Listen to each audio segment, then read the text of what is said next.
जान बलोच से जिस दिन मिलना होता था ना तो पूरी रात हमारे जो साफ़ी भाई हैं वो सोचते रहते, बल्कि फ़ोन पे बातें भी होती यार वो आईफोन घणी कीमत होंगी यार वो चें थो आई उनसे ॻाल्हि कयां तो आईफोन यार वो ज़ेर हुन लाइ छा मसलो आहे आईफोन जो ना आईफोन ना यार ॿियो यार, मतलब ये बातें चल रही होती थी साफियों के हवाले से। अच्छा मैं हंसता था क्योंकि मेरी 2 गलियाँ छोड़ के घर था, और उज़ैर बलोच की गैंग वार की बात करें या अमन कमेटी की बात करें कि जो भी है XYZ, तो मैं बहुत अच्छे तरीके से, बल्कि उज़ैर बलोच तो बहुत बात की बात है, हमारे जो साफ़ी रहनुमा या भाई वहाँ जाकर इफ्तारियाँ करते थे और बड़े फ़ख्रिया अंदाज में जो है तस्वीरें लगाते थे। मैं हंसता था दिल में, मैं कहता यार ये अभी का उज़ैर देख रहे हैं।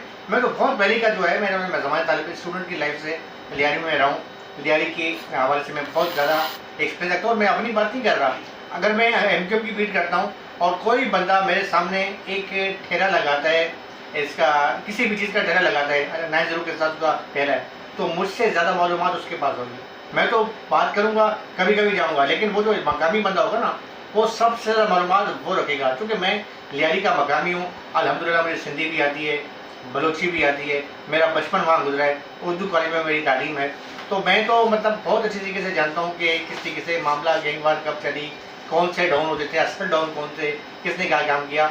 मेरे जो आज का व्लॉग है, मेरा एक व्लॉग नहीं है बल्कि मजीद सिलसिला शुरू करूँ। कुछ दोस्तों ने मुझे ये कहा था कि शायद पता नहीं क्या आप MQ कर रहे हो, तो भाई MQ इस तरह से मैं कह रहा था कि MQ मेरे पास बीट रही है, मेरी भरपूर कोशिश थी मुझे कि मुझे पीपल्स पार्टी की बीट मिले, क्योंकि मैं लियारी का था।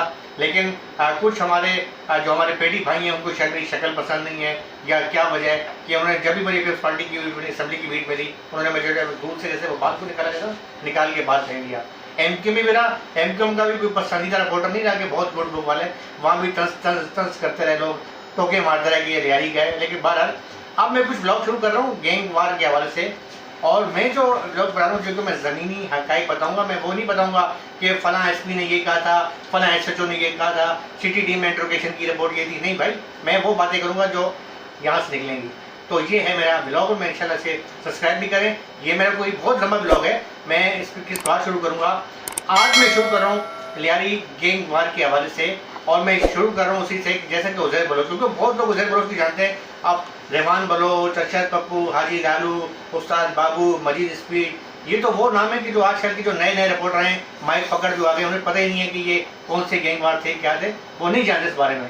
बस उनको तो बस वो रटी रटाई इंट्रोगेशन मिल जाती हैं, वो इंट्रोगेशन पढ़ी, हाँ जी CTD इंट्रोगेशन दी है, इसके 2 बहन हैं, 2 भाई हैं, ये था वो था, वो इंट्रोगेशन छोड़े भाई, ज़मीनी हक़ाइक़ पता है, ये यहाँ दिमाग से चीज़ें निकाला करें। तो अल्हम्दुलिल्लाह मेरे पास कोई स्क्रिप्ट नहीं है, मैं यहाँ से निकाल के आपको बता रहा हूँ। और उज़ैर बलोच की मैं शुरू कर रहा हूँ, अपना जो है मेरा पहला मरला है।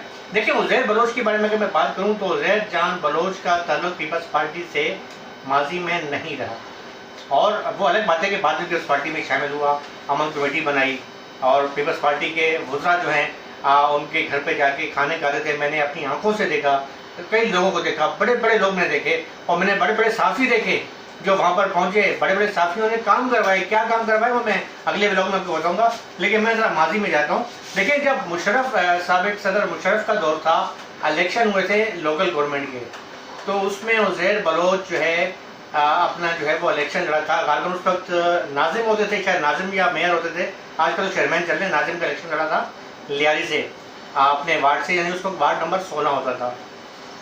फुटबॉल उसका इंतखाबी निशान था। अच्छा, फुटबॉल इंतखाबी निशान से क्यों लिया कि वो फुटबॉल का बेहतरीन खिलाड़ी था और मुख्तलिफ टूर्नामेंट करवाता था फुटबॉल के हवाले से। उज़ैर बलोच का जो वालिद है फैज़ मोहम्मद बलोच, जिसे हम मामा फैज़ के नाम से जानते हैं, उनके मखसूस स्टाइल था कि जब आप चाकीवाड़ा रोड पे जाते हैं, मीरे नाके के बाद अगला स्टॉप आता है मौला मदद का, मौला मदद वो बैठते थे, और उनका स्टाइल ये था कि राडो घड़ी, सोने की अंगूठी, इस हाथ में सोने का वो क्या उसे कहते हैं क्लिप पे पहना हुआ, गले में सोने की लॉकेट 3-4 पहने हुए, और गोल्ड लीफ के सिर हाथ में। मामा फैज़ू का अपने टच था, आप वो था, बाद में उसी जगह से वो अगवा हुए थे, वो खैर लंबी कहानी में आगे आपको बताऊँगा। तो वो बेसिकली ट्रांसपोर्टर थे। अच्छा, फिर बात जाती है मंशियात फरोशी के हवाले से। तो देखिए मैं लियारी का मकामी हूँ, मैं जानता हूँ जिस तरीके से बाज़ लोग कहा जाता है कि जो इलाका गैर मिलन और पठान होता है, जो इलाके का, तो आप किसी को कहेंगे आप इलाका गैर में रहते हो और आप अफीम की आपको एक काश्त नहीं करते हो, आप उससे कारोबार नहीं करते हो, तो ये मेरे ख्याल में ज़्यादती होगी। जो भी बंदा रहता है किसी भी इलाके गैर में, या उसका कोई ना कोई टच खुद नहीं करता, रिश्तेदार होता है, तो मैं ये तो नहीं कहूँगा कि लियारी में जो है वो रहने वाला कोई भी अच्छा, इस लियारी में अच्छे पढ़े लिखे अली मोहम्मद शाहीन जैसे लोग, दानिशवर हैं, बड़े बड़े लोग हैं जो माहिर तालीम हैं, लतीफ़ बलोच साहब जैसे लोग रहे हैं, बड़े बड़े लोग रहे हैं। इसके अलावा नादिर शाह साहब रहे हैं। ये तो एक मतलब वो है नाम का नाम ही काफ़ी है जो अपने स्कॉलर, बेहतरीन प्रोफेसर, साफ़ी। लेकिन इसमें ये दो राय भी नहीं है कि आपके अगर इलाके में कोई लियारी में कोई बलोच भाई हमारे रहते हैं तो उसका कोई रिश्तेदार या चाचा या मामू या खुद किसी न किसी वाबस्ता है तो वो उसका ज़ाती मसला है। मैं ये बात करूँगा ज़ाहरी तौर पर वो बात बेसिकली वो ट्रांसपोर्टर थे।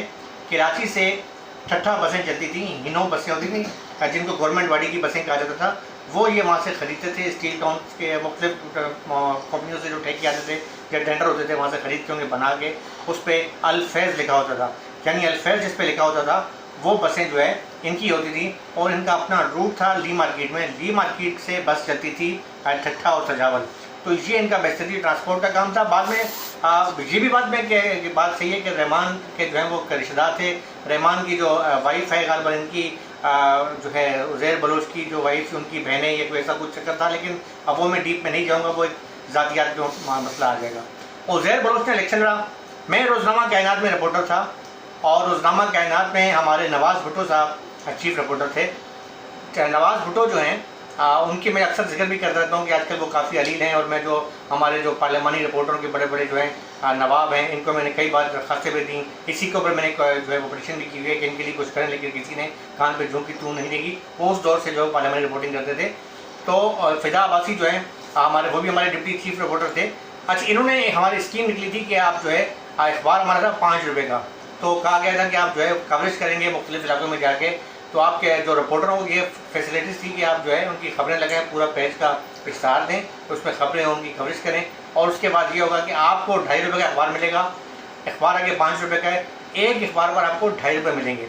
यानी कहने का मकसद ये है कि अगर हम 500 या 1000 अखबार भेजते हैं तो बैठे बैठे हमें अब 500 अब 5000 रुपये या हमारी दिहाड़ी लग जाती। तो वह बखल में जायज़ काम था, उसमें हमने इदारे ने हमें फैसिलिटी दी। तो मैं उज़ैर बलोच का मैंने इंटरव्यू किया। इंटरव्यू करने के बाद मुझे जो है अखबार मिला।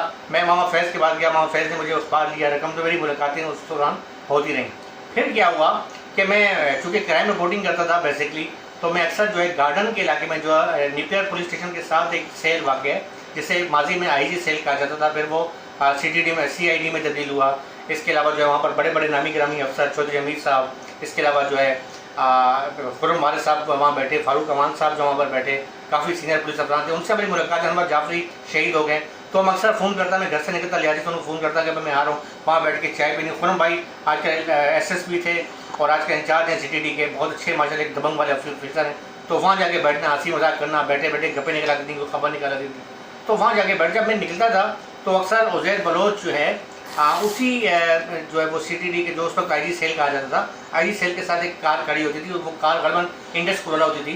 तो वहाँ बैठ के कभी वो गाड़ी छुड़वा रहा है तो कुर्सी पर बैठा हुआ है तो मुझे हाथ मिला है, मैं भी हाथ में सलाम दुआ कर लूँ। ये जो है उस दौर की बात कर रहा हूँ कि जब उज़ैर बलोच जो है वो वहाँ पर अपने वालिद साहब का ट्रांसपोर्ट का काम संभालता था और किसी कॉलेज में भी पढ़ रहा था। बाकी रहा मसला इस हवाले से कि जॉइंट मिशन के हवाले से, तो वो तो रिश्तेदारियाँ तो थीं, राब्ते भी थे। और ये रहमान के बाद जो है ज़ाहिर रहमान के जो है मरने के बाद उसे एक बंदा चाहिए था अपनी जानशीनी के लिए, तो उज़ैर बलोच को मुतबादिल के तौर पर लाए। लेकिन उसके बाद ज़ाहिर जब एक सरदारी का वो आता है और एक दबदबा होता है, 8-10-15 बंदे या 50-60 बंदे क्लाशों वाले आपके साथ हों तो बंदा खुद ब खुद जो है वो ऑटोमेटिकली सरदार भी बन जाता है, उसका नाम भी हो जाता है। लेकिन ये मैं उस दौर की बात कर रहा हूँ कि जब वो, और उस माजी की बात करूँ कि जब उज़ैर बलोच इलेक्शन वो हार गया। इलेक्शन हारा, काफ़ी नौजवान जो तबका है, ख़ासतौर पर जो स्पोर्ट्स के जो खिलाड़ी थे फुटबॉल के, उन्होंने जो है वो काफ़ी उसमें इलेक्शन के दिनों में जो है वो हिस्सा लिया और कोशिश की कि उज़ैर बलोच जीते, लेकिन उज़ैर बलोच नहीं जीता और वहाँ से पाकिस्तान पीपल्स पार्टी कामयाब हुई। तो ये उस दौर का बात था। बाद में आस्ता आस्ता करते करते जो कहानी हुई, उज़ैर बलोच उस वक्त जो है वो ज़्यादा एक रियलिटी की सूरत में या जज्बाती सूरत में सामने आया जब वो अरशद पप्पू ग्रुप ने मौला मदद से उनके वालिद को अगवा किया, अगवा करके जहानाबाद गए। अच्छा, जहानाबाद और मीरा नाका ये बॉर्डर था, ये जो इलाका था ये रहमान का इलाका था, वो इलाका अरशद पप्पू का था। अरशद पप्पू का अपना सिक्का चलता था, वहाँ पे उनके वालिद लालू जो हैं उनका एक अपना नाम था, डॉन थे। और उनका एक पूरे कब्रिस्तान जो कब्रिस्तान है ये वहाँ नहीं आते थे, वो यहाँ नहीं आते थे, उनका एक अपना हॉल था। तो अरशद वो उनके वहमो गुमान में भी नहीं था कि ये मामला कहाँ तक जो है वो सूरत हाल अख्तियार करेगा।